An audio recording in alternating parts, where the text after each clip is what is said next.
Welcome back. સમાચારમાં આગળ વાત કરીએ તો ગાંધીનગરના બજરંગ દળના કાર્યકરો અને પોલીસ વચ્ચે ઘર્ષણ થયું હતું. ઘર્ષણ કયા કારણોસર થયું તે અંગે હજુ કોઈ ખુલાસો નથી, પરંતુ બંને પક્ષો વચ્ચે બોલાચાલી થયા બાદ ઘર્ષણના દ્રશ્યો જોવા મળ્યા. જે મુદ્દે વિશ્વ હિન્દુ પરિષદના મહામંત્રી અશોક રાવલે ખુલાસો કર્યો. કહ્યું કે પાસમાં સફેદ પરિંદે લવ અફેર્સ, લવ પીસ આ પ્રકારનું લખાણ લખેલું હતું, તેમજ 25 થી 45 વર્ષની ઉંમરના લોકો જ રમી શકશે તેમ લખ્યું હતું, જેથી બજરંગ દળના કાર્યકર્તાઓ પહોંચ્યા તે દરમિયાન ઘર્ષણ થયું. વધુમાં કહ્યું કે બાઉન્સરો પણ વિધર્મી હતા, જેથી ઘર્ષણ થયું અને પોલીસે લાઠીચાર્જ કર્યો, જે બાદ મામલો થાળે પડી ગયો.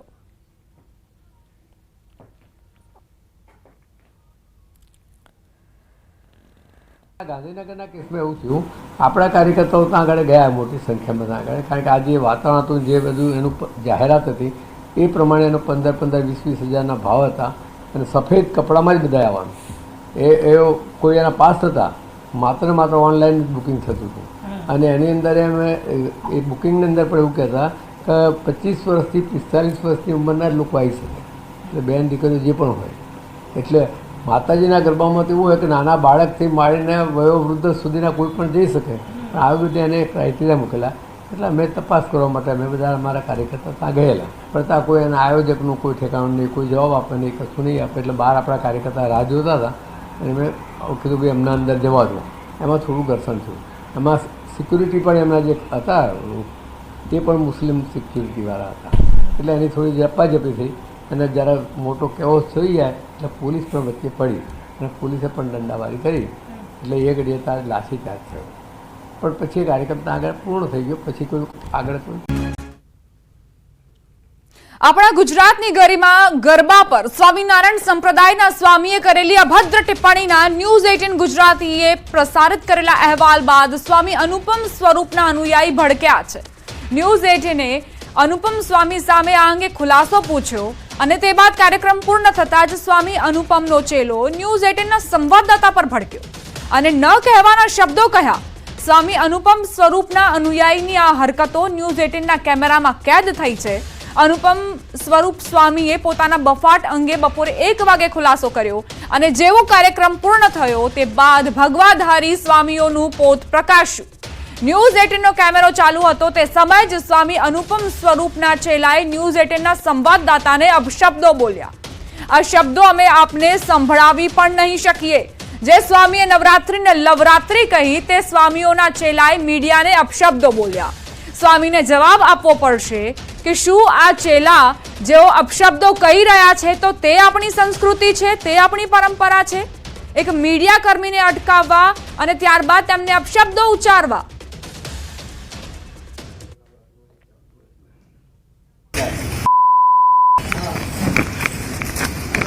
એના પોતાના વ્યૂઝ વધારવા માટે જ આ બધા ન્યૂઝ વાળા ભટકો તમે હોય તમને જ કહું છું છે વાત નથી, ખોટી વાત નથી.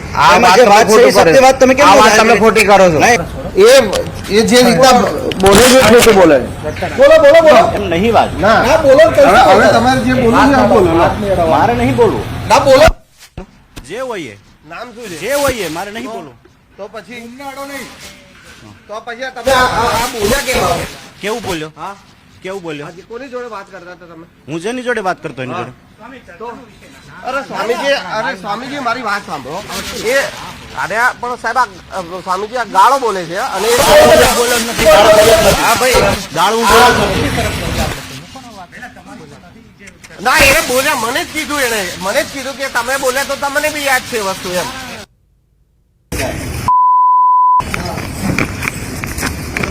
એના પોતાના વ્યૂઝ વધારવા માટે જ આ બધા ન્યૂઝ વાળા ભટકો તમે હોય તમને જ કહું છું છે વાત નથી, ખોટી વાત નથી. જે વાત છે એ સત્ય વાત તમે કેમ તમે ખોટી કરો છો? એ જે રીતના બોલે છે ખોટું બોલે છે. બોલો એમ નહીં વાત. ના બોલો, હવે તમારે જે બોલવું છે બોલો. મારે નહીં બોલવું. ના બોલો. જે હોય નામ શું છે, જે હોય મારે નહીં બોલવું. તો પછી ઉમનાડો નહીં, તો પછી તમે આ બોલ્યા કેમ? કેવું બોલ્યો? હા કેવું બોલ્યો? કોની જોડે વાત કરતા હતા તમે? હું જેની જોડે વાત કરતો એની જોડે.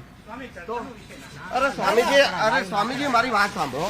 એ અરે પણ સાહેબ સ્વામીજી આ ગાળો બોલે છે અને હા ભાઈ ગાળું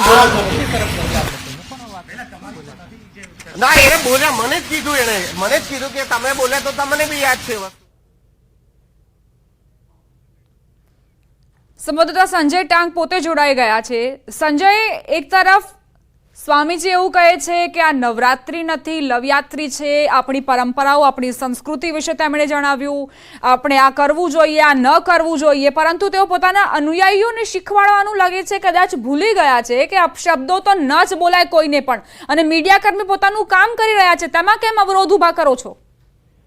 બિલકુલ દીપા, એક તરફ માં આદ્યશક્તિ આરાધનાનું પર્વ નવરાત્રી ચાલી રહી છે અને તેમાં જે અનુપમ સ્વામીનો જે વિડીયો જે સામે આવ્યો છે અને જે અનુપમ સ્વામી જે છે તે પોતે વસ્ત્રાલના ગુરુકુલ, જે સ્વામિનારાયણ ગુરુકુલ છે ને ત્યાં સેવક તરીકે તેઓ પોતે સેવા આપી રહ્યા છે અને તેઓનો જે આ વિડીયો જે સામે આવ્યો છે ચોક્કસથી તેમાં પણ તેઓએ જે નવરાત્રીને લવરાત્રી શબ્દનો જે પ્રયોગ કર્યો છે ને તેને લઈને ક્યાંક ને ક્યાંક આખો વિવાદ અને આ વિવાદાસ્પદ વિડીયો જે છે તે જોવા મળી રહ્યો છે. સ્વાભાવિક છે કે આ પ્રકારની તેઓના જે અપશબ્દોનું જે ઉચ્ચારણ જે કર્યું છે તેઓએ અને તેને લઈને મીડિયા સ્વાભાવિક છે કે તેમની સમક્ષ જે છે સમગ્ર મામલે પૂછપરછ કરે છે. ત્યારે તેમના જ અનુયાયીઓ જે છે એ ક્યાંક ને ક્યાંક આ મીડિયા ઉપર જે છે ભડકતા હોય તેવા દ્રશ્યો અત્યારે જોવા મળ્યા છે. વસ્ત્રાલના ગુરુકુળમાં આ જ્યારે અનુપમ સ્વામીના ઇન્ટરવ્યુ લઈ અને બહાર જ્યારે નીકળતા હતા ને ત્યારે જે તેમના ચેલા જે છે તે ક્યાંક ને ક્યાંક અપશબ્દોનો જે પ્રયોગ મીડિયાને લઈને કરતા હોય તેવું સામે આવ્યું હતું અને તેને લઈને ક્યાંક ને ક્યાંક તેમની સાથે બોલાચાલી પણ થઈ હતી અને વાદ વિવાદ પણ થયો હતો. સ્વાભાવિક છે કે એક તરફ અનુપમ સ્વામી જે છે તે સમાજને પોતે જ્ઞાન આપતા હોય તે પ્રકારના વિડીયો પ્રસારિત કરે છે, પરંતુ ક્યાંક ક્યાંક તેઓના જ ગુરુકુળમાં રહેતા જે ચેલાઓ જે છે તેમને સભ્યતા શીખવાડવાનું ભૂલી ગયા હોય તેવું આ જે પ્રકારનો અત્યારનો જે વિડીયો જે અમારી સાથે જે બોલાચાલી થઈ છે, મીડિયા સાથે જે બોલાચાલી થઈ છે અને તેમાં જે છે જે જોવા મળી રહ્યું છે. જી દીપા. સંજય, સાધુ માટે એવું કહેવાય છે કે શાંત ચિત્ત હોય, સહનશીલ હોય, શાલીન એમનું વ્યક્તિત્વ હોય, તો એ સાધુને આવી રીતે અપશબ્દો કેવી રીતે શોભી શકે? તમે આખા સમાજને શીખવાડો છો, તમારી ઉપર જવાબદારીઓ છે કે તમે આખા સમાજને એક રાહ ચીંધો. આ તો એવું જ થયું 100 ચૂહે ખાકર બિલ્લી હચકો ચલી, એ પ્રકારે જ્ઞાન તો તમારે આપવું છે પણ પોતે કોઈ જ અમલ નથી કરવો. બિલકુલ બિલકુલ દીપા, આ જ પ્રકારનું જે છે તે જોવા મળી રહ્યું છે. સંતો હોય, સાધુ હોય કે જે સમાજને એક સંજય, આપની પાસે આવીશ. અમારી સાથે જ્યોતિર્નાથ મહારાજ જોડાઈ ગયા છે. મહારાજ, તમને વિવાદથી ખાલી અવગત કરાવી દઉં કે નવરાત્રી આપણો તહેવાર, આપણી ગરિમા, અને તેને અનુપમ સ્વામીએ કહ્યું કે આ લવયાત્રી છે. ત્યારબાદ તેમણે સૂચના આપી કે આ કરવું જોઈએ, આ ન કરવું જોઈએ. એ બધું બરાબર હતું, ચલો, દરેકનો પોતાનો પોઈન્ટ ઓફ વ્યૂ હોય છે, સ્વામીને પણ સ્વતંત્રતા છે કે તેઓ કહી શકે. પરંતુ જ્યારે અમારા સંવાદદાતા તેમની પાસે સવાલ કરવા પહોંચ્યા, તેમના અનુયાયીએ અમારા સંવાદદાતાને અપશબ્દો કહ્યા.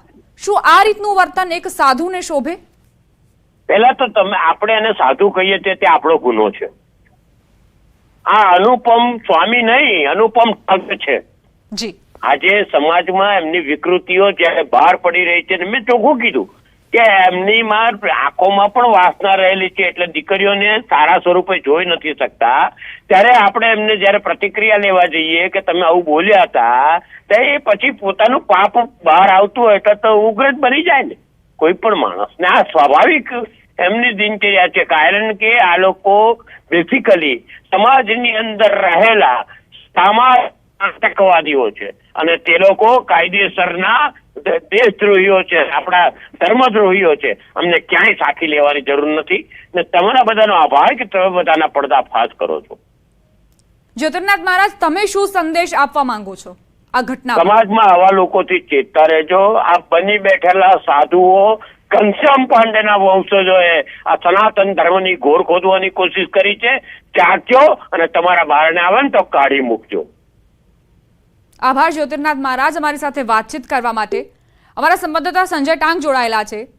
સંજય, જ્યોતિર્નાથ મહારાજની પણ વેદના એક રીતે બહાર આવી છે કે આ પ્રકારના જે લોકો છે તેમને સાધુ ન કહી શકીએ, તેમને માત્ર સંતની ઉપાધિથી જ નવાજવામાં આવે, એટલે આ પ્રકારે તેમની પણ વેદના સામે આવે.